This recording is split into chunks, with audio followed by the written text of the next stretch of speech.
Bueno, pues ya estamos en tiempo de tertulia. Vaya días estamos viviendo. Bueno, vamos de escándalo en escándalo. Y la verdad es que, bueno, pues aquí tenemos temas para dar y tomar. Para comentar estos temas, a mí siempre me gusta estar rodeado de los mejores. Luca Constantini, ¿qué tal? ¿Cómo estás? Buenos días. ¿Qué tal? Muy buenos días. Bien, muy bien. Bien, ¿no? Una semana tranquila. Una semana tranquila la que nos esperan, parece ser. O sea, aquí empezamos el baile, ¿no? O sea, hay que prepararse. Rubén Arranz, periodista del Independiente, ¿qué tal? Buenos días, ¿cómo estás? Buenos días, muy bien. Aquí encantado de estar con vosotros en la semana del cante, de aquel, ¿no? El cante. Ayer pusimos la Traviata de Pavarotti, pero no era Pavarotti, era Víctor de Aldama cantando en sede judicial. Carmelo Jordá, ¿qué tal, compañero? ¿Cómo estás? Muy buenos días. Aquí un poco preocupado porque no sé si tendremos temas suficientes para toda la tertulia.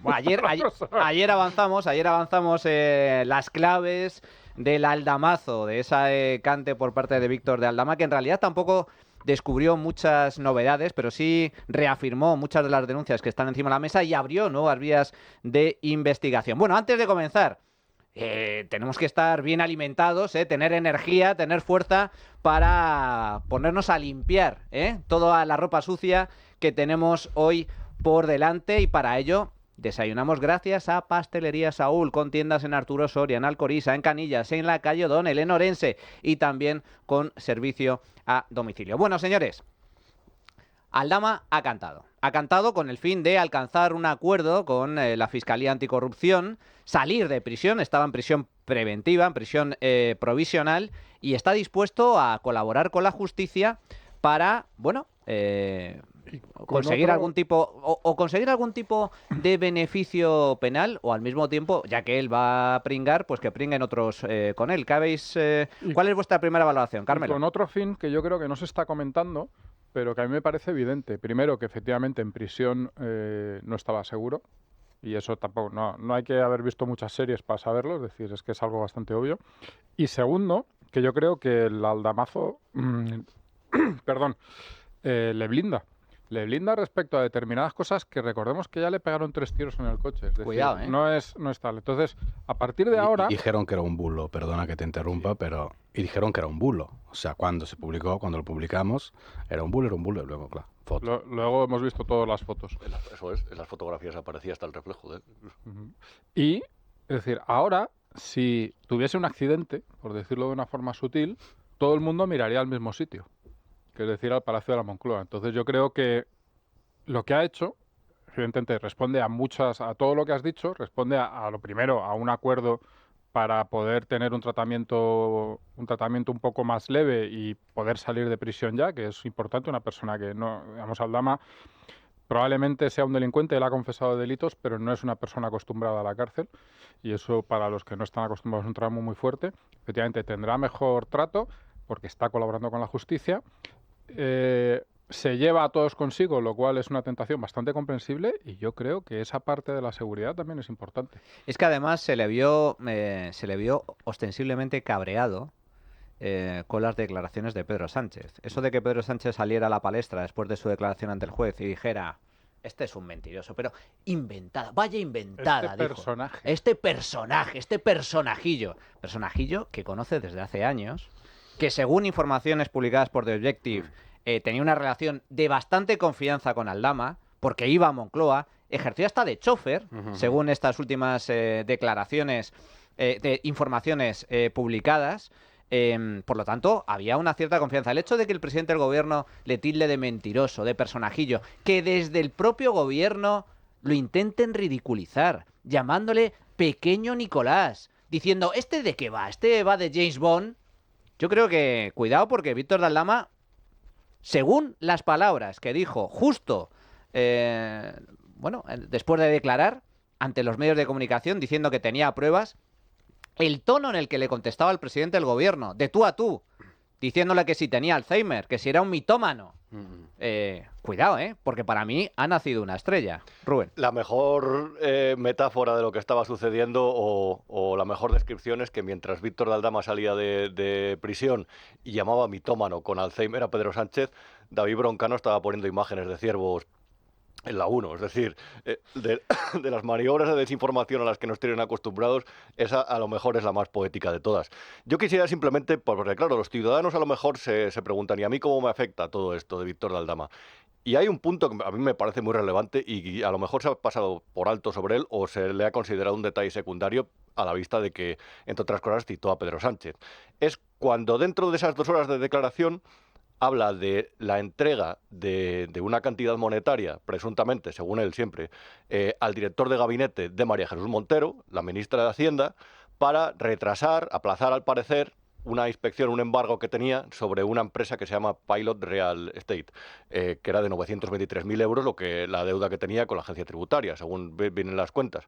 Entonces, claro, cuando eso se traduce al bolsillo del resto, yo creo que resulta mucho más fácil de comprender a veces que en clave política. Y en el bolsillo del resto lo que tiene que saber la gente es que si te llamabas Víctor de Aldama, a lo mejor tenías un trato preferencial por parte de la agencia tributaria porque tenías una buena relación con el gobierno. Y mientras el autónomo, mientras el trabajador, mientras tiene que estar pringando y les tienen que estar quitando un porcentaje de sus impuestos, se come inspecciones, se come a lo mejor litigios que tiene que pagar previamente, porque Hacienda antes de litigar tienes que pagar.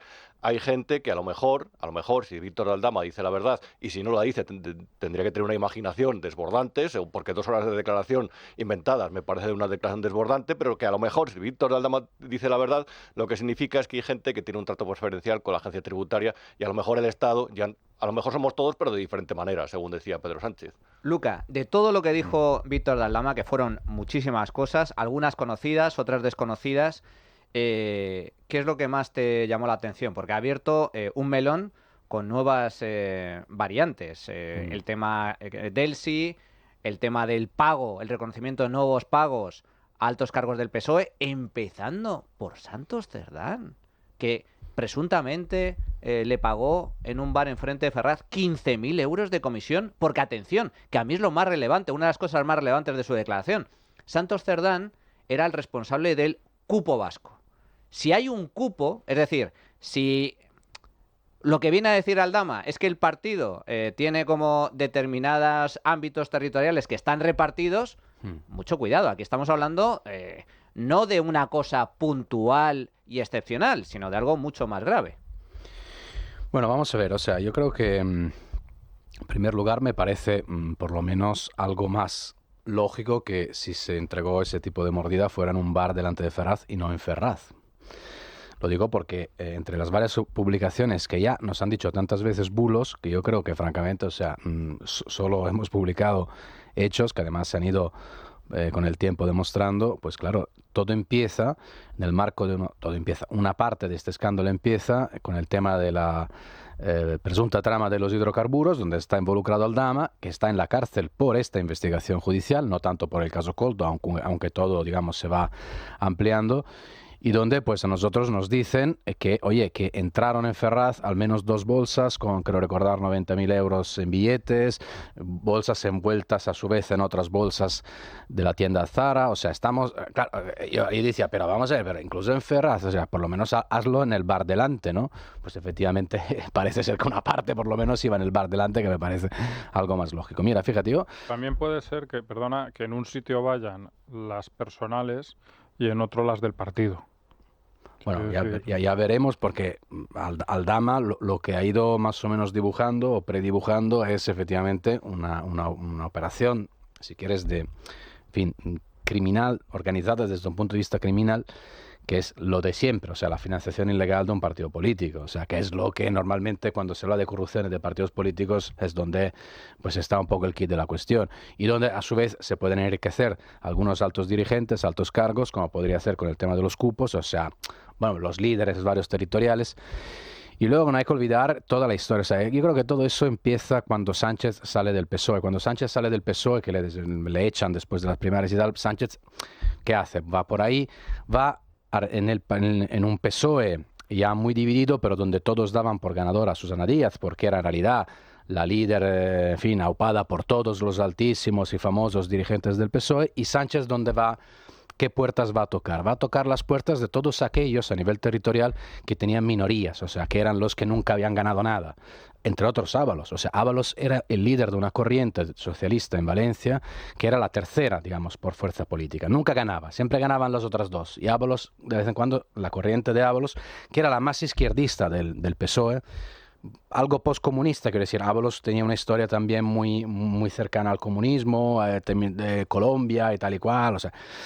Y claro, esos son aquellos, o sea, los personajes, en realidad son los personajes que se suman, entran en el famoso coche de Pedro Sánchez, Santos Cerdán, El Coldo y Ábalos. O sea, él va recogiendo apoyos de quién.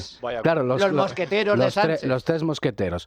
Entonces, claro, ¿por qué? Porque ¿quién apoya a Pedro Sánchez en ese momento? Le apoyan los desesperados, si querés, del partido. Bueno, en Asturias, Adriana Lastra. O sea, estamos hablando de todas las corrientes más extravagantes los perdedores, heterodoxas. Los secundarios del partido, ¿no? Sí, claro, los que siempre habían perdido, ¿no? Los raritos del partido, ¿no?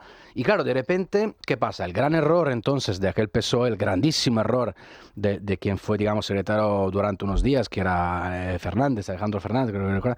Bueno, fue convocar unas primarias solo con los militantes, y los militantes del PSOE, como todos saben, en el PSOE son un desastre, o sea, con todo el cariño. Son los más radicales del partido. Bueno, son personas, en fin, que se mueven con otros parámetros. Y entonces, claro, ahí le sale la operación a Pedro Sánchez. Y toda esta clase dirigente va subiendo de la nada, que estaban en la nada, de repente, ¡boom!, suben a tener muchísimo poder orgánico en el partido, entre otros, Ábalos se convierte en secretario de organización, y también ahí de rebote, en esa otra ruleta extraña de la suerte y de la vida que en fin, que le ha tocado a Pedro Sánchez, entra en el gobierno y empiezan a ser ministros,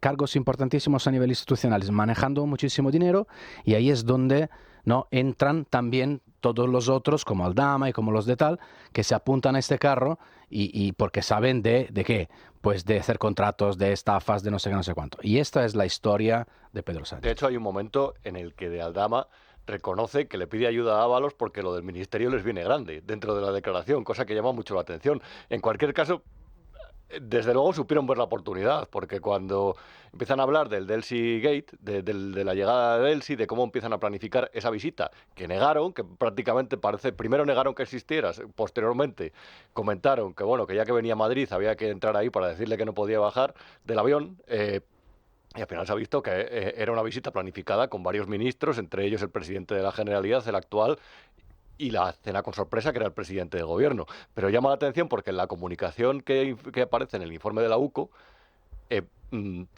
ellos han visto que se han deteriorado las relaciones por el apoyo a Juan Guaidó, y lo que intentan es recomponerlas. Y desde luego vieron una oportunidad política o una oportunidad de negocio.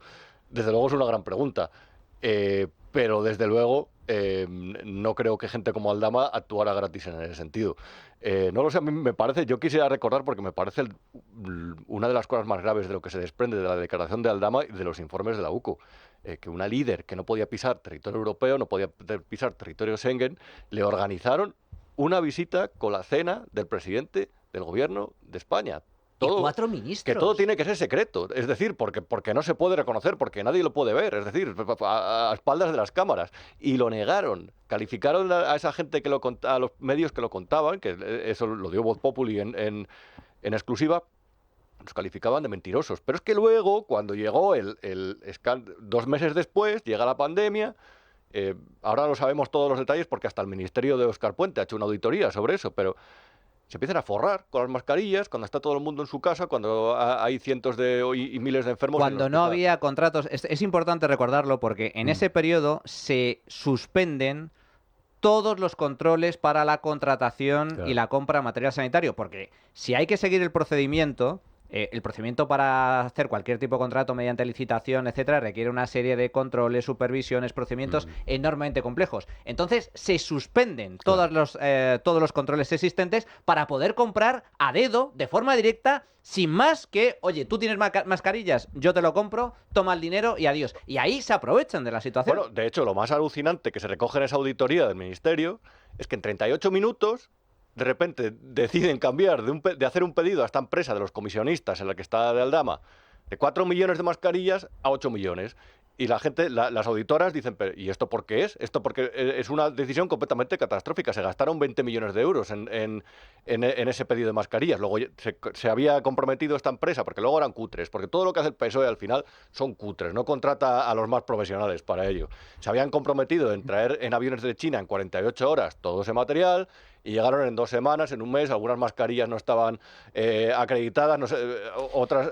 Pero tenemos que retroceder un poco, aquello es muy interesante, porque mientras hacían todo eso, os quiero recordar que tuvieron el tiempo de montar una polémica sobre si la presidenta del gobierno de la Comunidad de Madrid, que estaba enferma en aquel momento, se infectó de COVID, hubo durante semanas o días, yo recuerdo la polémica de si ella estaba en un piso, no sé si el piso era de tal, era el dueño de otros hoteles. Realmente tú dices son cutre, pero hasta cierto punto en realidad, porque en lo que es desviar la atención pública, en mi opinión, son unos maestros. O sea, de verdad lo digo, o sea, tienen una capacidad cinéfila y cinematográfica importante, porque aquello es una operación de despiste total. O sea, yo centro toda la atención sobre... ¿Quién? Sobre mi adversaria política. Además, quiero decir, ¿qué importancia si la presidenta de la Comunidad de Madrid no está bien, se está enferma del COVID, que vaya en un piso? No, ¿qué tontería es esta? Sí, pero mientras tanto estaban efectivamente, o sea, comprando mascarillas medio defectuosas, no sé qué, desde Baleares y tal, millones y millones. O sea, a mí me parece que son cutres en algunas cosas, pero maestros... A lo mejor habían avisado ya al Banco en República Dominicana de que iban por allá, porque lo tenían todo también planificado. Hay un detalle que se pasa por alto porque hace... Pero a sangre fría. O sea, hay una pandemia mundial y tú piensas en cómo forrarte. Aprovechas la oportunidad, o sea, lo ves como una oportunidad para forrarte. Y montas lo que, recordemos que según la OCU es una organización criminal. Sí. Que esas dos palabras a mí me parece que tendríamos que estar repitiéndolas a todas horas. Lo que según la OCU es una organización criminal para forrarte con eso. Y luego empiezas a forrarte con otras cosas. Y empiezas a forrarte sobre todo con el dinero que llega de Venezuela. Y el dinero que llega de Venezuela, además, no es gratis. Es decir, no es que estos han recibido pasta, petróleo, tal. Es un dinero que ha moldeado la política exterior española. Y de hecho, como bien comentabas, cuando se produce esa reunión, España ha apoyado a Guaidó y luego le deja caer. Es decir, y coincide con esas relaciones con el régimen que engrasa Aldama y que engrasan otros personajes como Zapatero, que estoy seguro que acabará saliendo en alguna de estos aldamazos. Entonces, lo que estamos viendo es cómo un gobierno tiene en su seno una organización criminal, y está en su seno porque Ábalos era el ministro más, o uno de los ministros más importantes del gobierno, y esa organización criminal está en tratos con una dictadura que moldea la política exterior del Reino de España.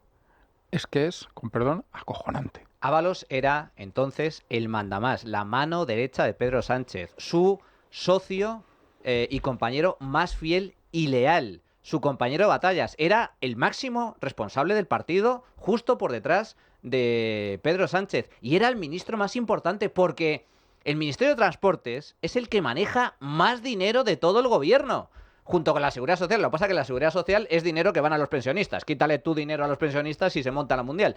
Pero el Ministerio de Transportes, que es el que realiza las obras públicas, es como la concejalía de urbanismo en un ayuntamiento. Es el gran incentivo económico para los sinvergüenzas. Es el ministerio deseado para poder cometer este tipo de tropelías. Pues bien, Ábalos, mano derecha de Sánchez, su principal aliado, mandamás en el Partido Socialista, el segundo en el gobierno, siendo ministro de Transportes, y es el que, según estamos viendo, pues, en base a la investigación... Y el segundo en el partido, El segundo, Manuel. sí, después de Sánchez, según la investigación y según las denuncias de Aldama, el que se lo llevaba crudo, literalmente, con el cobro de comisiones y ocultando el dinero en República Dominicana.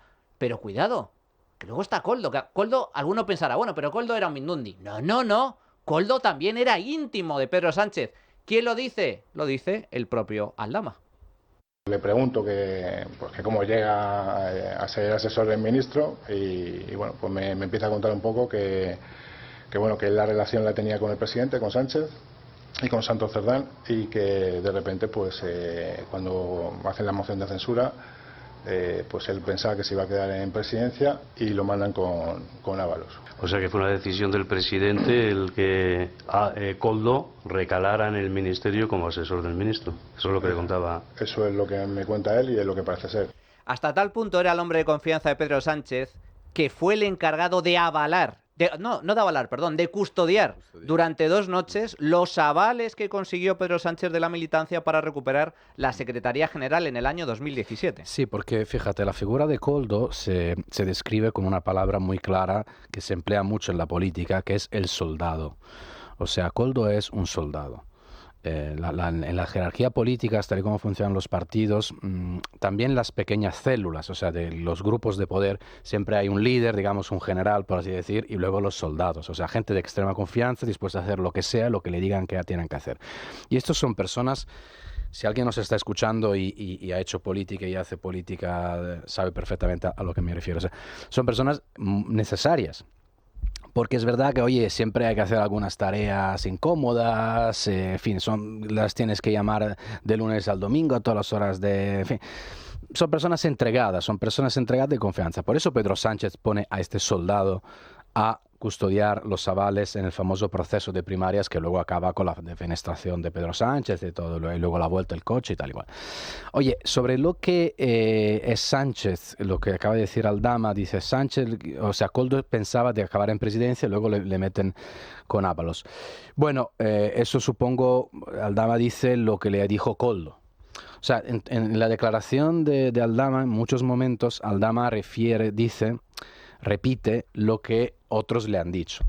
Y de ahí, por ejemplo, con el tema del presunto pago al secretario de Estado, creo que era el número 2, al director de gabinete de Montero, ahí también siempre es Koldo que le dice, oye, dame X dinero que yo lo tengo que entregar a tal. O sea, todo esto Aldama siempre, porque su verdadero referente, la persona con la que hablaba, era Koldo. Lo que pasa es que, fíjate, al principio tú me hacías una pregunta sobre todo eso, o sea, ¿qué impresión te da? Yo, fíjate, la declaración son 2 horas y me parece muy interesante. Yo creo que tenemos que preguntarnos, uno, ¿por qué Aldama habla? ¿Por qué Aldama canta? Yo creo que detrás hay elementos muy personales, por lo que me han más o menos comentado también. Canta evidentemente, bueno, uno para defenderse como estrategia procesal, para, en fin, su abogado y tal y cual, muy bien. O sea, intentar, oye, yo lo cuento todo y descargo el grueso de la culpa en otras personas. Pero creo que también hay elementos personales que van más a fondo, que son la historia, o sea, un hombre en una cárcel un mes, maltratado, como las declaraciones de Pedro Sánchez, oye, es un personaje, no sé qué, no sé cuánto, con una niña o 2, o sea, con unas hijas, o sea, la idea de decir, mira, yo no voy a pasar a la historia como un farsante estafador. O sea, y ese elemento yo creo que lo tenemos que tener en cuenta porque nos puede revelar hasta dónde puede llegar ese señor, que yo creo que da la sensación que quiere llegar hasta el fondo para también limpiar su nombre delante de las personas a las que él más quiere, o sea, a sus propios familiares. Esto me parece muy importante. Y segunda cosa, muy rápidamente, yo le he visto una declaración muy solvente, o sea, con muchísimos detalles. Detalles buenos y detalles malos. Es decir, por ejemplo, sobre las maletas, presuntas maletas en el avión de oro, que si era oro o no era oro, él lo descarta tajantemente. Sobre el por qué Pedro Sánchez de repente se echa atrás con la visita de Delcy, él dice, mira, yo esto no lo sé. O sea, no lo sabe. O sea, a mí me parece muy creíble en realidad, porque cuenta lo que sabe y cuenta lo que no, y dice, esto yo no lo sé. Y eso me parece que le da muchísima credibilidad, muchísima estructura, muchísima solvencia como tipo de declaración ante un juez, a los ojos de un juez. Es que y ojo, esto es lo que nos ha querido desvelar, pero sabemos que tiene más otros secretos por cantar. Además de eso, hay una cosa que es, o 2 cosas que son importantes, y por eso el juez le ha dado credibilidad a la declaración y le ha soltado, porque ha considerado que efectivamente ha dicho cosas que son verdad, porque si no, no estaría colaborando con la justicia. Pero hay 2 cosas, aparte de eso, que son, a mí me parecen claves. Lo primero, que es un relato coherente en sí mismo. Es decir, todas las explicaciones que ofrece Koldo son coherentes, es razonable. Es un tío que hacía estos negocios, ahora tocaba a ahora tocaba a él. Es decir, y luego, además de eso, son coherentes con lo que ya sabemos. Que lo que ya sabemos hay una parte que son investigaciones periodísticas, que no hay, o sea, están ahí, no hay que despreciarlas, y hay otra parte que son investigaciones policiales. Es decir, es que Aldama ha sido coherente con lo que hemos sabido de los informes de la UCO. Ha ratificado lo que ya se sabía. Efectivamente. Entonces, por eso es creíble. Es decir, no es creíble porque sea Aldama, porque no sé, es creíble por todos estos elementos que estamos diciendo, pero a mí el que me parece fundamental es que es algo perfectamente coherente con esos informes, con esa investigación policial que se tiene, que lleva en marcha mucho tiempo y que se han emitido varios informes. Y luego está el tema de que, en base a lo que ha dicho, los nuevos datos que ha revelado durante su declaración coinciden también con los datos que tiene en su poder la Guardia Civil, la investigación, con respecto a su agenda, porque lo apuntaba todo, reunión con fulanito, llamada a menganito, y va perfectamente cuadrando su declaración con los hechos documentados que obran en poder de la investigación. Otro punto importante es el tema del sí, porque, claro, aquí se demuestra cuál es, digamos que, el nivel de dignidad de este gobierno, porque con el tema del sí, en principio, Delcy Rodríguez lo ocultaron. Todo parte también de una investigación periodística. Es un medio de comunicación el que descubre que la vicepresidenta del régimen bolivariano visitó España una noche de madrugada, cuando en teoría estaba prohibido que cualquier responsable de la dictadura venezolana pudiera pisar suelo europeo. Y se negó, se ocultó. Luego sale la foto y empezamos a escuchar versiones absolutamente surrealistas y contradictorias por parte de los diferentes miembros del gobierno, incluido el propio Ábalos, que era el gran protagonista de esa operación. Y 4 años después, porque la visita a Delcy se produce en enero del año 2020, 4 años después, descubrimos que Delcy Rodríguez no vino a España por voluntad propia, no vino a España de motu propio, fue ella la que quiso visitar España, no se sabe para qué. No. Delcy Rodríguez vino a España porque la invitó el gobierno del PSOE. Fue invitada por el PSOE y le organizaron una serie de visitas, reuniones e incluso una cena con 4 ministros y el presidente del gobierno. Según siempre, atención a las palabras de Víctor de Aldama.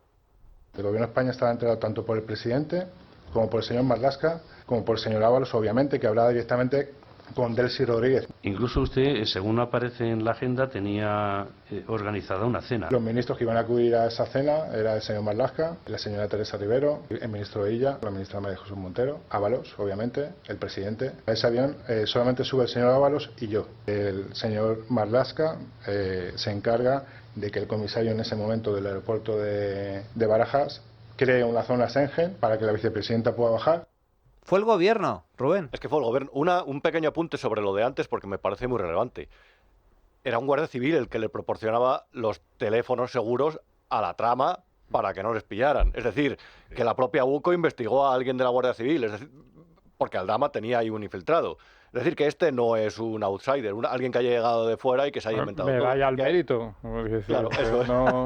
Y con respecto a eso, hay un detalle muy importante, porque durante el sanchismo ha sucedido una cosa que yo creo que merece la pena contar. Ha habido una gota de agua de investigación periodística que ha estado siempre ahí y un torrente de descrédito que ha llegado desde los medios gubernamentales que han intentado aplastarlo. Lo del Delcy Gate, es que lo has dicho bien, Manuel, el ministerio que más presupuesto maneja y manejaba es el de Transportes. Cuando decía Ábalos, cuando llamaba a arrebato a Ábalos, ya no solamente la prensa de izquierda, sino algunos de los editores que se consideran liberales, que van ahora de tengo el periódico más leído y más libre y ojo a la investigación que estoy haciendo con respecto a esto, de verdad, o sea, se ponían en contra de la investigación periodística, la desacreditaban. Del Delcy Gate se rieron, de verdad. Pero es que yo recuerdo cuando sacamos las cuentas de Soluciones, que vimos que se habían llevado 53 kilos después de haber facturado 0 euros, es que la consigna que corrió por las tertulias con Ábalos haciendo ahí como de mentiroso, que sabes que miente, pero que te lo tienes que creer, de verdad, o sea, la consigna fue, bueno, tendrán que llevarse sus comisiones. Es que lo dijeron, tendrán que llevarse sus comisiones por el servicio que están prestando. Entonces, claro, siempre ha sido como una tarea contracorriente. Y yo lo digo porque ahora está sucediendo lo mismo. Ahora están intentando, primero, desacreditar a Peinado. He visto una información en El Plural, ya no solamente la de los 2 DNIs, una de que ha hecho cosas inconstitucionales. Mentira. Y están hablando también, por supuesto, de lo que es Víctor Aldama, de lo que es su abogado. Es que es todo intoxicación. Pero es que es una corriente muy fuerte, porque como decía Luca, lo hacen muy bien. Saben manejar relatos, crear historias, generar cortinas de humo. Y hay una unanimidad brutal. Es decir, es que es acojonante verles cómo... O sea, yo el viernes miraba las portadas de los diarios, digamos, más gubernamentales, no vamos a dar nombres, no diremos, por ejemplo, El País o Público, estas cosas, y es que eran calcadas. Es que podías cambiar los titulares de uno a otro. Y la noticia, y digamos, variaba un poco. Reparten el argumentario y los voceros mediáticos que están en se lo tragan entero. los presentadores de determinados programas de radio y televisión y también los periódicos repiten directamente el argumentario que reparte Moncloa. Vamos a hacer una pequeñísima pausa y regresamos de inmediato. La trinchera de Llamas, con Manuel Llamas. Bueno, pues ya estamos de nuevo en el tiempo de tertulia para comentar un poco los vericuetos jurídicos. Qué mejor que hablar con un buen abogado penalista, conocedor en esta materia. Contamos con Álvaro Escudero. ¿Qué tal, Álvaro? Buenos días, ¿cómo estás? Buenos días, Manuel. ¿Cómo estamos? Bueno, un auténtico placer que estés con nosotros. Bueno, para empezar, ¿cuál es la estrategia a nivel jurídico, a nivel de defensa, que está siguiendo Víctor de Aldama? Porque Víctor de Aldama solicita declarar voluntariamente ante el juez para aportar nuevos datos, aportar nuevas declaraciones, para demostrar que está plenamente abierto a colaborar con la justicia. ¿Cuál es la estrategia penal que está persiguiendo tanto él como su abogado?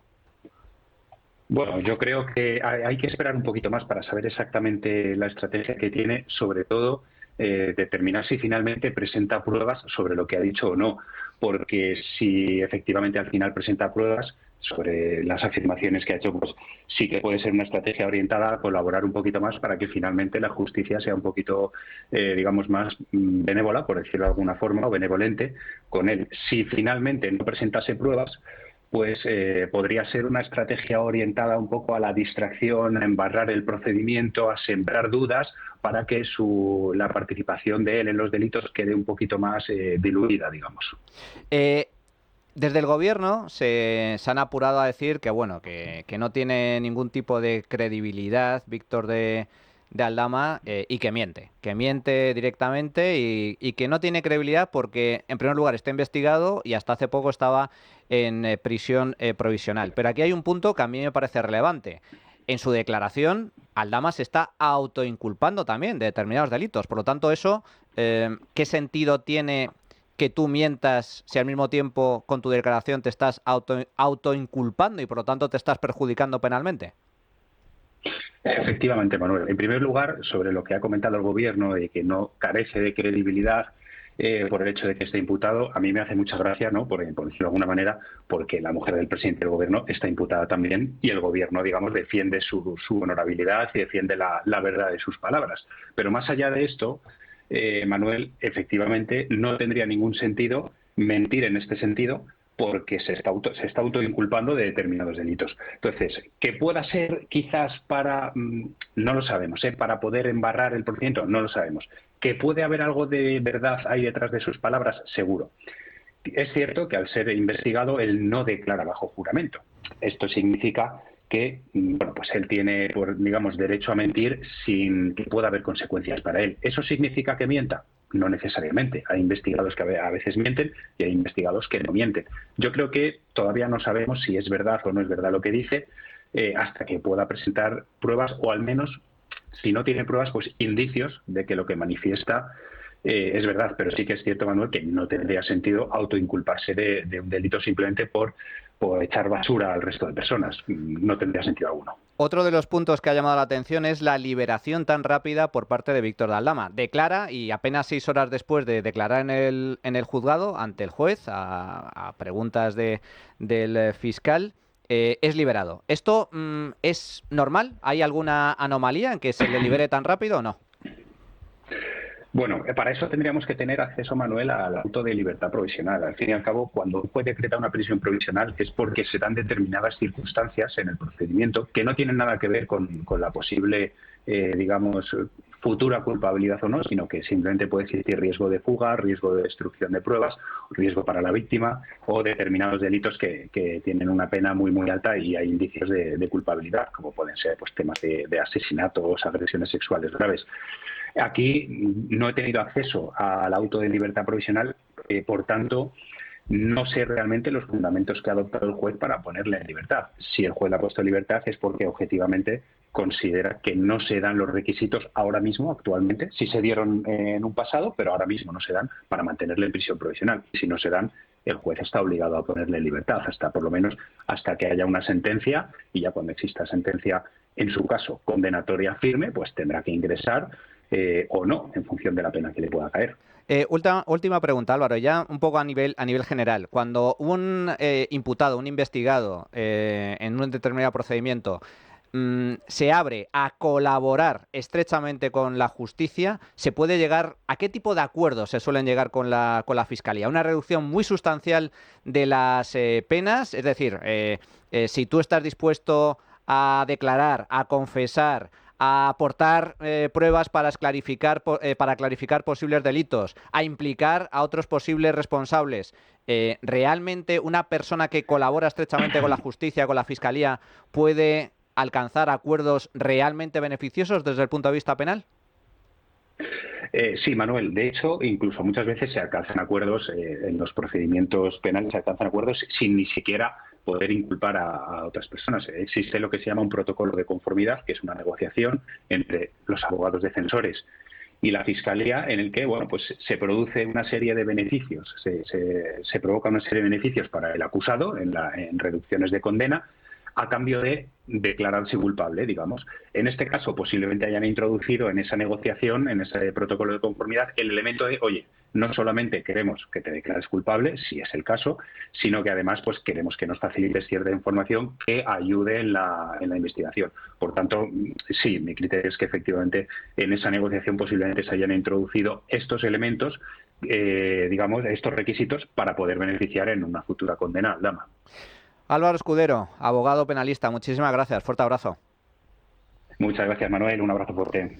Bueno, pues es evidente que esto responde a una estrategia penal. Hay que recordarlo, el abogado de Víctor de Aldama es especialista en acuerdos de conformidad con la Fiscalía. Es decir, en negociar, que sus clientes puedan negociar con la Fiscalía para obtener este tipo de ventajas penales. Por lo tanto, yo creo que aquí la estrategia está clara. Y además el hecho de que se haya producido la liberación tan pronto, como bien comentaba nuestro invitado, Álvaro Escudero, en ese acuerdo, en esa resolución de liberación, pues posiblemente ahí constarán las causas específicas por las cuales se le libera de forma tan rápida. Entiendo que esa plena disposición a colaborar, aportando incluso pruebas adicionales, muchas de las pruebas, por cierto, ya están en manos de la investigación, han facilitado que se le libere tan rápido. En todo caso, ahora me gustaría cambiar un poco de tercio e ir a las consecuencias políticas, porque esto va a suponer, ya está suponiendo un terremoto desde el punto de vista político. Y antes de nada, me gustaría destacar cuál ha sido la reacción del Partido Socialista y sus socios tras la declaración, la confesión de Víctor de Aldama.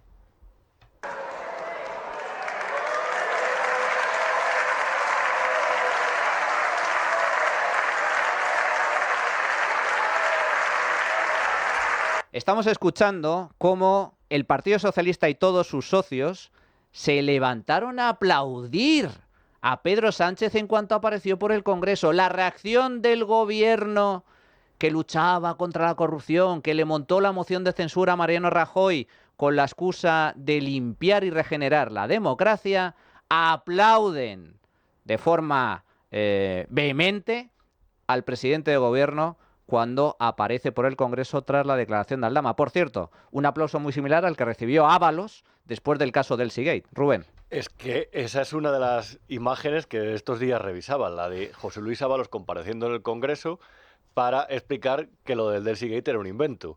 Y todos le aplaudían. Y decía, bueno, ustedes se pueden inventar las historias que quieran sobre los aviones, sobre las maletas que bajaron, sobre el peso que tenían, Pero no es verdad. Entonces, a partir de ahí, ustedes pueden ser esclavos de la mentira o saber si es verdad o saber si están diciendo la verdad. Pues al final es verdad que los críticos, las informaciones que se revelaron eran ciertas, pero el aplauso que se llevó fue cerrado. El otro día también revisaba el discurso de investidura, el discurso de la moción de censura de Pedro Sánchez, perdón, cuando hablaba de que la corrupción es una actividad que degenera las instituciones y socava los cimientos de la democracia. Todo este tipo de frases hechas, porque la gente que no da para más recurre generalmente a frases hechas. Y al final se está demostrando que la corrupción está precisamente corroyendo a su propio gobierno.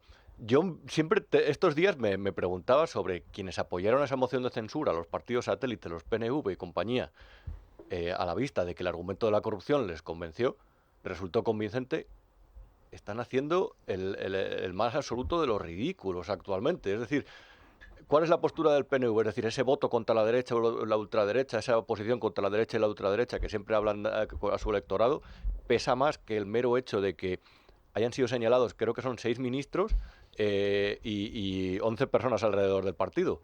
¿Eso pesa más? ¿Pesa más realmente ese voto contra la derecha, ese peligro del que siempre advierten, que una corruptela que además tiene diferentes focos, tanto en República Dominicana como en Venezuela? Y te dices el PNV, pero a mí el caso que me escalofría es el de Podemos. Ya no Sumar, que es al fin y al cabo miembro del gobierno, pero Podemos fue un partido creado para luchar contra la corrupción de la casta, o eso nos decían. Es decir, Podemos crece sobre el hecho de que la casta es corrupta y denunciando eso, diciendo que ellos vienen a limpiar las instituciones. Hasta que no se convierten en casta y entonces... Pero cambia la película. Pero además, perdonadme el autocita, pero este sábado escribí en Libertad Digital sobre el tema. Además, el PNV, yo creo que es difícil que ellos vean que tienen un posible beneficio electoral en esto. Pero Podemos tiene todas las de ganar. Es decir, tíos, tenéis delante vuestra oportunidad, que igual es la última, ojo, ¿eh? Es decir, cuidado que igual es la última. Y ya escuchamos ayer a Ione Belarra, la habéis puesto esta mañana al corte, diciendo, no, hombre, que ellos no van a aprovechar esto, que seguramente les beneficiaría, pero no van a aprovechar. Que no creen a Víctor de Aldama, además. A mí me parece un papelón. Es un papelón. Un ridículo tan gordo, tan espantoso, una falta de coraje. Aquí se está hablando ya por parte de Feijóo de moción de censura. Está haciendo mensajes a la desesperada. Oiga, los socios que apoyan al gobierno, aquí estamos nosotros si realmente quieren limpiar la corrupción y no ser cómplices de este gobierno corrupto que preside Pedro Sánchez. ¿Pero hay alguna opción de moción de censura de verdad, Luca? No, me temo que no. Vamos a ver, por partes. O sea, con respecto a Podemos, yo creo que estoy de acuerdo que es perder una oportunidad. Pero Podemos en realidad está trabajando en la sombra para que caiga el gobierno, pero no se puede ver su mano. Porque en el esquema, o sea, ellos son víctimas también de su retórica. Y hay 2 elementos retóricos que les están arruinando la película. Uno es la alerta antifascista que lanzaron en su momento, a la que Pedro Sánchez ha apuntado y sobre cuya alerta sigue gobernando desde el año 2019 o 2021. Con el tema llega Vox, puede seguir gobernando en este país hasta el año 2082. Esto por un lado.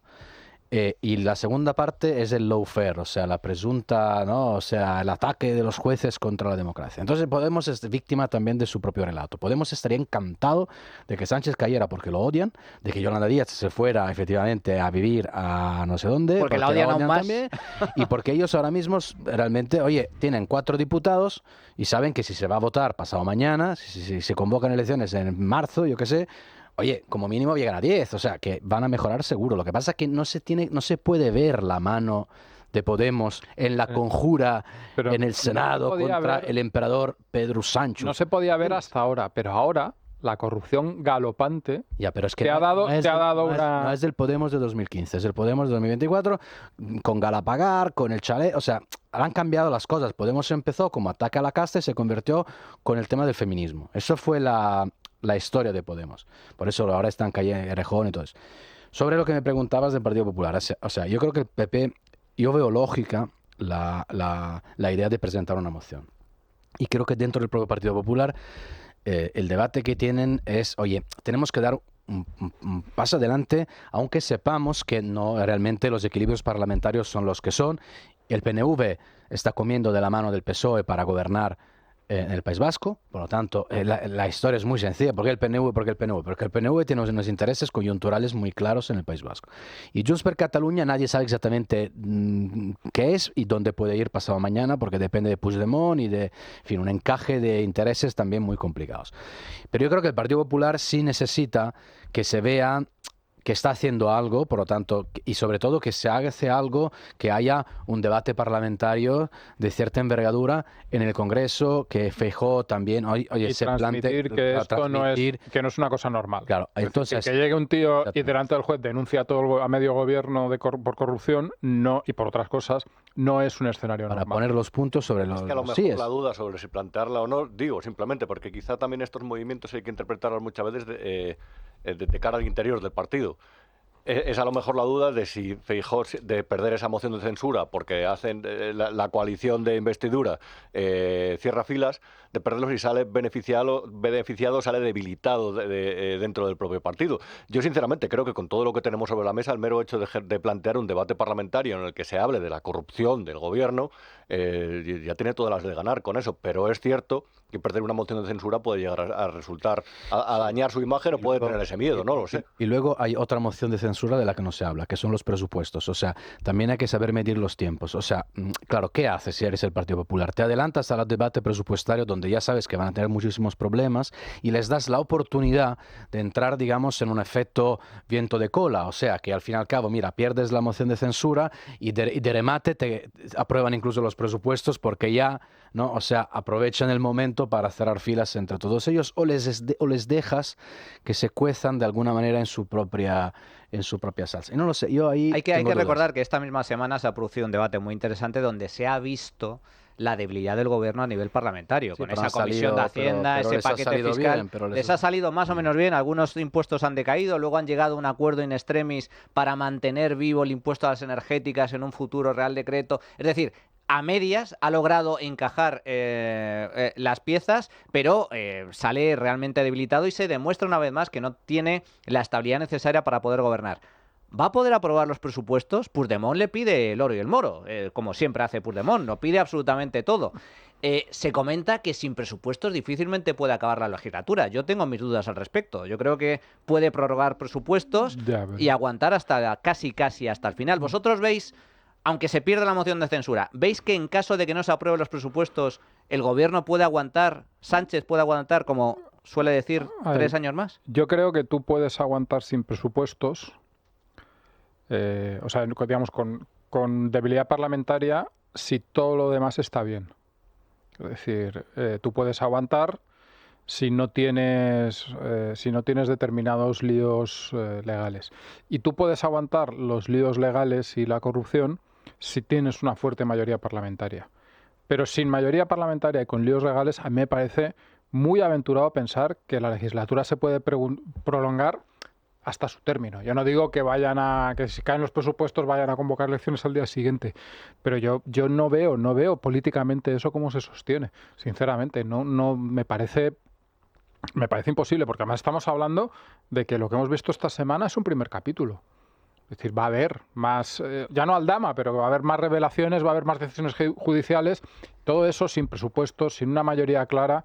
Yo sinceramente creo que es imposible aguantar. Ahora, es decir, Sánchez nos ha sorprendido para mal muchas veces. A mí lo que más me sorprende de todo esto es la poca respuesta del dinero con respecto, porque esta semana hemos hablado de su plan fiscal, pero no hemos hablado de las consecuencias de su plan fiscal. Y es verdad que Merlín y Colonial hicieron un aspaviento cuando dijeron que si se aprueban las medidas contra las OCIMIS, que es verdad que las OCIMIS tampoco han sido una cosa que haya generado unos efectos extraordinarios en el mercado, pero bueno, ellos hicieron un pequeño aspaviento y dijeron, pues si se aprueba a lo mejor nos vamos de España. Y Repsol lo hizo también en su día. Pero es que al final, detrás de todo esto, nos hemos centrado esta semana en el debate parlamentario, en el cambalache que se montó, creo que fue el martes, en el Congreso, pero no en el efecto que tienen sobre la economía esas medidas fiscales, que no es el primer plan de estas características y que desde luego lo que hace es a España cada vez menos atractiva para hacer negocios o para invertir. Y eso a lo mejor no se ve tanto en un momento en el que de relativo crecimiento del PIB, sin relativo, sino como en un periodo donde haya una contracción de la economía. Y al final todo pasa, básicamente, parece, por cualquier solución, en un momento de máxima recaudación histórica por la inflación, cualquier solución pasa por seguir metiendo la mano en el bolsillo, tanto los ciudadanos como las empresas. Y yo no sé cuál es el modelo. Yo el otro día veía el plan fiscal y yo decía, ¿cuál es el modelo? Un país que viva alrededor del sector público. Obviamente. Porque eso lo que hace es espantar el dinero. El modelo es el del expolio fiscal y el deterioro político institucional.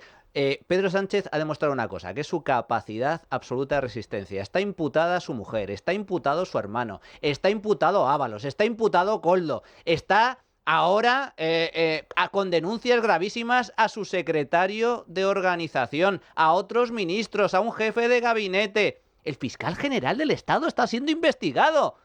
Y aquí sigue Pedro Sánchez. Bueno, esto es lo que tenemos. Vamos a hacer una pequeñísima pausa y regresamos con otro tipo de corrupción. La corrupción mediática, la de los bulos y la desinformación. A continuación. Bueno, pues ya estamos de vuelta en el tiempo de tertulia. Señores, cambiamos de tercio porque ha habido una nueva ronda por parte del gobierno de ataques directos contra la libertad de prensa, contra los medios de comunicación críticos, pero con nombres y apellidos muy concretos y con programas muy concretos. En las dos últimas semanas, hemos visto una clarísima campaña de acoso y derribo contra, El Hormiguero, de Pablo Motos, por un lado, Bronca con Broncano, nunca mejor dicho, esta misma semana cuenta de una entrevista, y luego la semana anterior, con la excusa de la Dana, de la gota fría en Valencia, ataque directo a otro programa concreto, Horizonte, de Iker Jiménez. Insisto, ataques por parte del gobierno y sus voceros. Tenemos, por ejemplo, declaraciones de Óscar Puente, el ministro. Y eso es un problema nacional de primera magnitud, pero en España es un problema muy serio. Y creo que nos lo tenemos que tomar en serio. Hay gente que quiere desinformar para que haya caos.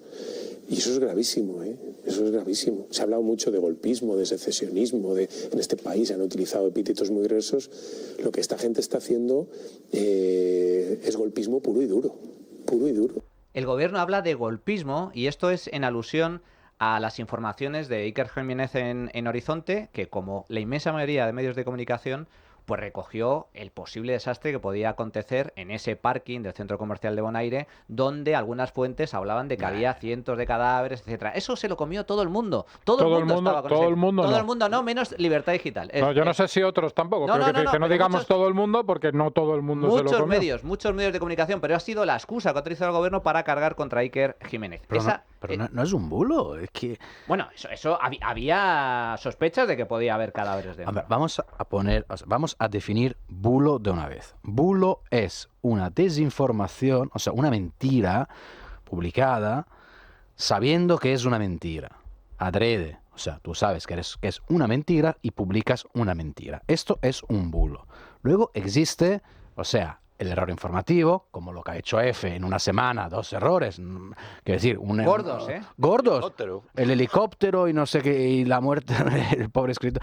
Hombre, pero, o sea, vale, ahí tendrán que investigar internamente qué pasó, que por qué alguien hizo un tuit, no sé. Pero bueno, o sea, no creo que F tuviera verdaderamente la intención de publicar sabiendo que no había muerto Aramburu, pero decir, ha muerto Aramburu. F los bulos se los guarda para informar entre comillas, sobre Israel. Bueno, es que claro, luego está el bulo o la mentira, que sí que se publica sabiendo que es una mentira, pero refinada, ¿sabes? Con finezza, diríamos en Italia. Eso, pero es muy importante decir eso, muy importante diferenciar eso, porque si no, de verdad, es que lo que están haciendo es desacreditar a toda la categoría de periodistas en general, para luego, claro, defender a unos cuantos que son las personas de su confianza. Ojo, que es que en el nuevo Consejo de la Televisión Española han puesto quieren poner como miembro a una periodista que publicó que el juez Peinado tenía 2 DNI. ¿Pero de qué estamos hablando? Pero por Dios, o sea, de verdad, o sea, que alguien pare todo eso porque es un delirio. Un apunte. El otro día la agencia F lanzaba un tuit, lo estaba buscando. El contenido del tuit era el siguiente, la agencia EFE, es decir, un medio, la principal agencia de información en español en el mundo y un medio financiado con los impuestos de todos que cuesta 53,9 millones de euros al año. Pedro Sánchez consideró que no hay causa más importante ni urgente por la que luchar que erradicar el hambre, disminuir drásticamente la pobreza y reducir las desigualdades. Este era un tuit de la agencia EFE, es decir, hay cosas que son peores que publicar por error que se estrella un helicóptero en la Torre de Cristal. Hoy el diario El País abre a 5 columnas la portada con un titular que se llama La era de la desinformación. En Infolibre, que es el medio de José Miguel Contreras, que también es el consejero asesor del País, y vaya asesor, consejero editorial, quiero decir, hable con una entrevista, automasaje a su propio dueño, que es Contreras, en la que habla también de los peligros de la desinformación. Todo esto viene también con la campaña, que no es contraria a esto, que no estamos hablando de una cosa diferente de nos vamos de Twitter porque no queremos, nos vamos de X porque no queremos que nosotros ni la gente que nos sigue escuche los mensajes que van contra nuestro relato. Todo esto coincide con determinados columnistas y determinadas personas que están en varios medios, además, como El Diario, El País, etcétera, intentando desacreditar constantemente a los medios, insultándolos y ministros copiando esos insultos. Y todo eso coincide sobre todo con dos episodios. Primero, el que comentaba Luca, de la renovación del Consejo de Administración de Radio y Televisión Española para introducir consejeros tan independientes como Angélica Rubio, antigua asesora personal de Zapatero, directora del Plural, la que publicó el bulo, porque eso sí que es un bulo, de los 2 DNIs del juez Peinado, que tenía 5 propiedades a su nombre, que luego era mentira, porque era mentira desde el principio, por supuesto, y luego coincide con otro hecho que no es menor, y es que se van a repartir 100 millones de euros de fondos europeos desde el ministerio de Óscar López, del pasmado de Óscar López, para digitalizar empresas que están digitalizadas ya, que son los medios. Entonces, claro, todos estos, cada vez que les llaman al orden, pues atienden al orden, porque los 100 millones son muy importantes. Y ellos han hecho una cosa, y ya termino, tengo muchas cosas en la cabeza de esto. Este año, que es a determinadas empresas periodísticas que no eran de su cuerda, les han secado de publicidad institucional de empresas públicas. Uno puede estar a favor o en contra de la publicidad institucional. Yo tengo una opinión muy concreta sobre ese gasto y sobre su utilidad y sobre todo sobre la mayoría de las campañas, que son ideológicas y no son de servicio público. Pero una vez que se reparte el hecho de secar a la prensa que es contraria a ti, eso también es un golpe a la libertad de prensa, porque al final estás cebando al país, eso al diario. Es el golpe a la libertad de prensa. Exacto. Entonces, claro, al final ellos han atacado. Desde el punto de vista del prestigio, las señoras ya pronuncian por la calle la palabra bulo. Eso les ha salido bien. Pero claro, mientras alteran un sector, cebando unas empresas y secando a las otras, también les están atacando por la cuenta de resultados. Es una maniobra peronista 100%. No escuches a estos, no te los voy a dejar escuchar, voy a intentar encaminarlos a la quiebra. Escúchame a mí, que esto es la era de la desinformación. Ojo con Iker Jiménez, ojo con todos los periodistas que no te cuentan lo que queremos que te cuenten porque es peligroso y genera caos. Venga, hombre. Pero fijaos, no solo es una campaña perfectamente orquestada desde el gobierno contra determinados periodistas y medios críticos o incómodos, sino que la guerra y las acusaciones y los señalamientos se hacen también desde la prensa del régimen. Porque estos últimos días hemos visto declaraciones de, por ejemplo, el Gran Wyoming diciendo que la televisión ha cruzado líneas rojas, que es una irresponsabilidad tener a determinados colaboradores en medios de comunicación, en alusión a Iker Jiménez. Tenemos a Silvia Inchaurrondo, la bien pagada de Televisión Española, diciendo que los medios de comunicación han estado callados muchos años mientras otros ponían en marcha bulos y que ahora ha llegado el momento que desde los medios gubernamentales, ellos dicen medios serios, se acuse y se denuncie a otros medios que ellos consideran que hacen desinformación. Solo dos apuntes para no acaparar sobre estas dos personas. Silvia Inchaurrondo, 537.000 años euros por 2 temporadas, y el programa del Gran Wyoming, Globo Media, el Terrat, Media Pro, que también tiene el Terrat, que es la que produce el programa de David Broncano, porque al final esto es una cuestión de pasta. Hablemos esta semana, noticia, David Broncano, también ahora pertenece a la prensa del régimen. Bueno, ha pertenecido siempre. Siempre ha pertenecido, pero ahora más, con más motivo todavía. Ahora con más dinero y en televisión pública. Calentito. Recuerda, corrígeme si me equivoco, Rubén, 28 millones. Por 2 temporadas. 28 millones por 2 temporadas, 14 millones al año por un programa, La Revuelta. Bueno, pues ¿cuál ha sido la polémica esta semana? Lo explica el propio David Broncano. Hoy iba a venir, de hecho está aquí abajo, Jorge Martín, campeón del mundo de MotoGP. No lo puedo. Sí. No. Espera, no aplaudáis. Está ahí abajo en camerino. media hora antes de empezar el programa más o menos, nos han dicho que en El Hormiguero se han enterado que venía hoy aquí. Y como en teoría iba la semana que viene allí con ellos, y ellos no quieren que nadie venga aquí antes que allí, han movido sus... Es que tal cual. No voy a entrar en detalles de cómo lo han hecho y tal, pero ellos tienen sus formas de presionar con estas cosas. Y entonces Jorge nos ha dicho que no puede hacer la entrevista hoy aquí porque, bueno, no entro en detalles. Han hecho las cosas que ellos pueden hacer para esto y entonces hoy no hay entrevista porque él no nos ha dicho, lo siento mucho, pero no puedo ir al programa porque si no pasarían algunas cosas. Bueno, esta es la gran polémica. Se ha montado la Mundial. Ha habido hasta editoriales por parte de la SER al respecto. Hablando de bulos, Broncano mentía. ¡Claro! Broncano estaba mintiendo. Totalmente. En varias cosas. Una de ellas, el hecho de que le dice a su público que no ha podido hacer la entrevista y sí ha podido hacer la entrevista. ¿La grabó esa misma tarde?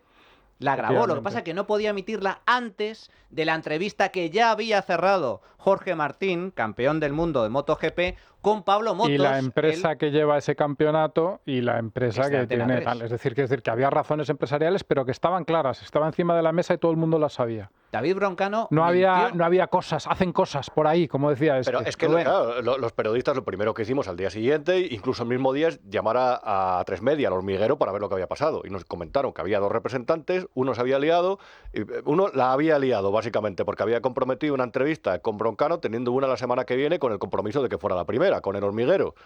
Pero ellos no lo dijeron. Y esa misma noche, que no es un detalle menor, fue la que declaró Víctor de Aldama, ese mismo día, es decir, esto sirvió una vez más de cortina de humo. Esa misma noche, los Silvián Chaurrondo, Carlos del Amor, etcétera, etcétera, etcétera, salieron en tromba para defender a David Broncano. Al día siguiente, la cadena SER estaba, Ángeles Barceló y compañía, hablando de eso. El sábado, en El País, escribía hasta Javoy de eso. Es decir, había 3 noticias sobre David Broncano. En El País había más noticias de David Broncano que de Aldama, o las mismas. Entonces, claro, todas estas cosas sirven. Yo escribí el otro día un artículo en El Independiente que era el primer servicio del PSOE de David Broncano. No está mal. El siguiente... De verdad, no tengo ninguna duda que será la próxima campaña electoral la polémica que se avive sobre si Feijóo va donde Broncano, donde Motos, sobre no va o cómo lo hace. Si es que para eso están. Has dado varios nombres. Me gustaría retomar lo que ha dicho, porque se ha pronunciado. La gran adalid de la prensa libre, Ángeles Barceló. ¡Ángeles! ¿Qué opinas al respecto, Ángeles? Que hay testimonios, no los recuerdo ahora de memoria, testimonios de invitados que no han querido ir o han escogido otro programa y que han recibido presiones por parte de, pero malas presiones, por parte del Hormiguero. Y quiero recordar también aquí a la actriz Mónica López. Mónica López no quiso ir al Hormiguero y se formó mucho ruido en torno a eso, porque es verdad que es un programa que hasta ahora tenía el monopolio de la audiencia de esa franja de televisión. Es verdad que ahora esa audiencia está repartida, pero hasta ahora tenía el monopolio de la audiencia porque hacía muchísima audiencia y evidentemente todas las productoras, todo aquel que estaba haciendo una promoción, claro, pasar por un programa que ven millones de personas, pues es algo que anhelan y algo que quieren. Ella se negó a ir. Bueno, pues hubo mucha polémica por esa postura que ella adoptó y se negó a ir y dijo, yo no voy porque en este programa se blanquea el machismo, se blanquea el fascismo y yo no quiero ir. Bueno, pues así debería ser. Cada uno es libre de ir o no ir, y ir primero a un programa o luego a otro. Pero lo que no puede ser es que haya este tipo de presiones y esta expresión que a mí me deja absolutamente inquieta de Broncano cuando dice, es que le han dicho que si él entraba pasarían cosas. Pero pasarían cosas, ¿qué cosas? Presiones. Pablo Motos presionando como si fuera la mafia siciliana. Y luego hablando de que El Hormiguero es un programa que blanquea el fascismo. En estas estamos. Yo aquí veo una crítica muy dura a Broncano que dice, lanza por la televisión que si no va al programa pasarían qué cosas y le pregunta efectivamente qué cosas. No es que tendría que haber dicho qué cosas van a pasar. Que incumples un contrato. Dejadme decir solamente una cosa. Ángeles Barceló es una periodista que lleva toda la vida en televisión, en la radio, y no es capaz de aprenderse folio y medio y tiene que leerlo. Ya está, no tengo más que decir. Lucas, si leyera por lo menos algo que tuviera un mínimo de... No, pero ya no le voy a pedir que el folio y medio esté bien, pero coño, apréndetelo, Ángeles, que llevas toda la vida ahí, que no es tan difícil, joder. Dijo que estaba cansada de luchar contra los bulos. Pues, retírese, señora. Gran chiste ese. No, a mí me llama la atención, o sea, la gravedad, ¿no? El énfasis, porque ella dice, bueno, ella y muchos otros, en Chaurrondo y tal, que la inquietud de descubrir que el programa de El Hormiguero, un programa programa de entrevistas lúdicas y entretenidas con dos hormiguitas, ¿no? O sea, eso es la gran inquietud en fin, que pobres, que les preocupa en qué momento, efectivamente. O sea, en un momento en el que tenemos pues un gobierno que, 1, no gobierna. 2, no tiene ningún planteamiento para este país. 3, tiene una política económica que vamos a ver hasta dónde llega. 4, que tiene ahí, digamos, es rehén de unos socios minoritarios que lo que están haciendo es prácticamente, generar una crisis institucional. 5, con trama de corrupción por todos los lados.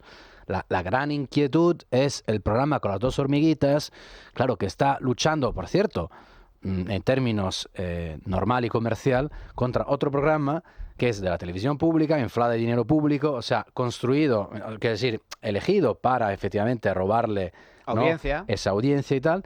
Y luego, efectivamente, creo que antes lo comentabas tú, Manuel, o sea, hay temas de rigor comercial, de acuerdos comerciales. Ejemplo banal, o sea, yo escribo libros. Cuando yo firmo un contrato para escribir un libro, tengo una pequeña cláusula.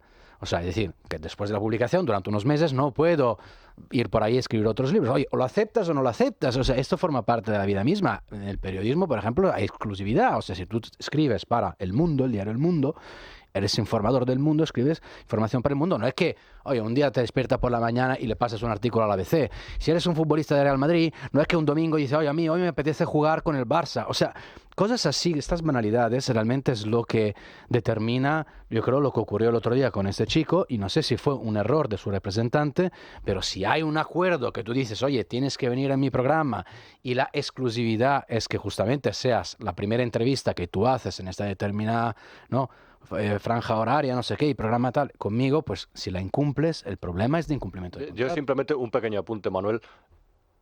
Toda esta campaña contra las fake news, contra las noticias falsas, realmente se empezó a hablar a nivel internacional en 2016 porque habían visto que había elementos, injerencias que las elecciones de Estados Unidos y en el Brexit le chirriaban, y a partir de ahí se empezó a analizar.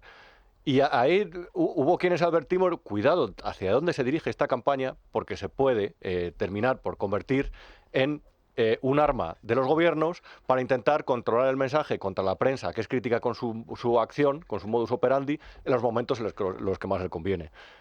Y aquí ha sucedido. Es decir, aquí, por ejemplo, cuando se ha hablado del Reglamento Europeo de Libertad de Medios de Comunicación, de aplicación automática, sin que el gobierno tenga que hacer algo para hacerlo, para aplicarlo, no se ha hablado de que eso se basa, el motivo por el que se presenta ese reglamento en la Unión Europea y se aprueba, es porque están preocupados por las injerencias de otras potencias en las redes sociales. Bueno, aquí se habla de la prensa, de derechas, de la prensa que está financiada por el PP, y se hace un debate político de todo eso, se confunde. Y reitero, puede parecer una tontería, pero no lo es. Las señoras hoy hablan de bulos por las calles. La campaña está en marcha. Hay que recordar que el gobierno anunció precisamente un plan para combatir la desinformación, cuyas medidas, cuyo contenido todavía desconocemos. Se está elaborando, se está diseñando, y no se descarta la creación de un registro de medios de comunicación. No se descarta la posible aplicación de sanciones en base a determinadas reformas en el Código Penal y en el Código Civil. Estamos hablando de censura por parte del gobierno, que es lo que...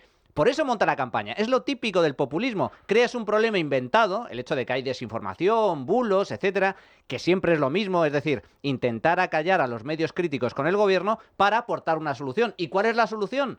Cerrarle la boca a los que nos molestan. Esta es la realidad, Carmen. Y no nos olvidemos que la preocupadísima Ángels está hablando desde la radio que publicó lo de las 6 capas de calzoncillos, y la empresa que sacó en portada la foto de un tal Hugo Chávez operado, que resulta que no era Hugo Chávez.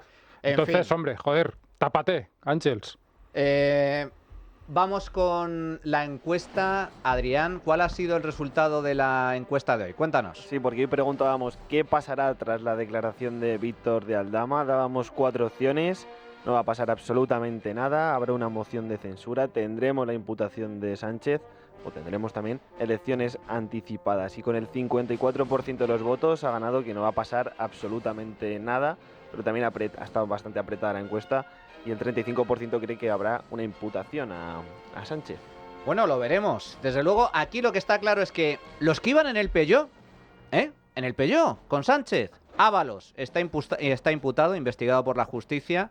Koldo está investigado por la justicia. Y Cerdán, actual secretario de organización del Partido Socialista, está acusado por parte de Víctor de Aldama de haber cobrado una comisión de 15.000 euros por el cupo vasco. Solo falta uno, el Pedro Sánchez.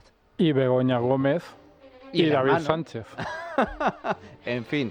Bueno, seguiremos informando de todo esto. Muchísimas gracias, Luca Constantini. Un auténtico placer. Rubén Arrad, muchísimas gracias por estar con nosotros. Encantado, gracias. Carmelo Jordá, como siempre, un placer. Un placer, Manuel. Y nosotros continuamos. Ahora hablamos de dinero y inversiones y después vamos a tratar en profundidad en la sección de Nuria Richard, de No te equivoques, el tema de acoso y derribo contra ese otro periodista incómodo para el poder, Iker Jiménez. La trinchera de Llamas, con Manuel Llamas.